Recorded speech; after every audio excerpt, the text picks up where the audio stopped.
မြန်မာနိုင်ငံမှာရင်းနှီးမြှုပ်နှံမှုမှာအမြတ်များများရမယ်ရင်းနှီးမြှုပ်နှံမှုအကြောင်းတစ်ခုပြောပြအဲ့အကြောင်းအရာကတော့အိမ်ချမ်းမြေရင်းနှီးမြှုပ်နှံမှုအကြောင်းလေးပဲဖြစ်တယ်ကျွန်တော်နဲ့ယုံကြည်စွာလာရောက်ဝယ်ယူသွားတဲ့ customer များလက်ရှိမှာ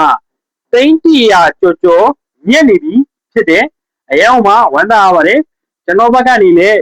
ထိုက်တင်လောက်ကောင်းမွန်တဲ့ပြည့်ပြည့်ဝဝဝန်ဆောင်မှုပေးပြီးတော့ဝယ်ယူခဲ့ပြီးတဲ့အတွက်ဒီကြီးမင်းတို့အတွက်စိတ်ချမ်းသာပြီးတော့အမြတ်များများကြံတာအရာပေါ်မှာကျွန်တော်လည်းဝမ်းသာပီတိဖြစ်ရပါတယ်ကျွန်တော်အခုပြောပြပေးမယ့်အကြောင်းအရာတော့ရင်းနှီးမြှုပ်နှံမှုမှာ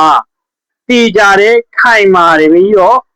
အမြတ်ကြံမဲ့ရင်းနှီးမြှုပ်နှံမှုဟာအိမ်ချမ်းမြေတိုက်ခန်းကွန်ဒိုရင်းနှီးမြှုပ်နှံမှုဖြစ်တယ်လူလည်းနေလို့ရမယ်ရေမတက်ရဘူးမပြင်းမစင်ရဘူးတိုက်ခန်းဝယ်ပြီးငှားစားရင်လည်းအငှားပစံရအောင်မယ်ပြန်ရောင်းလို့ရှိရင်လည်းအမြတ်ကြံရမယ်အဲ့တို့ကြောင့်လူချင်းမင်းတို့အနေနဲ့အကောင်းဆုံးရင်းနှီးမြှုပ်နှံမှုဟာအိမ်ချမ်းမြေ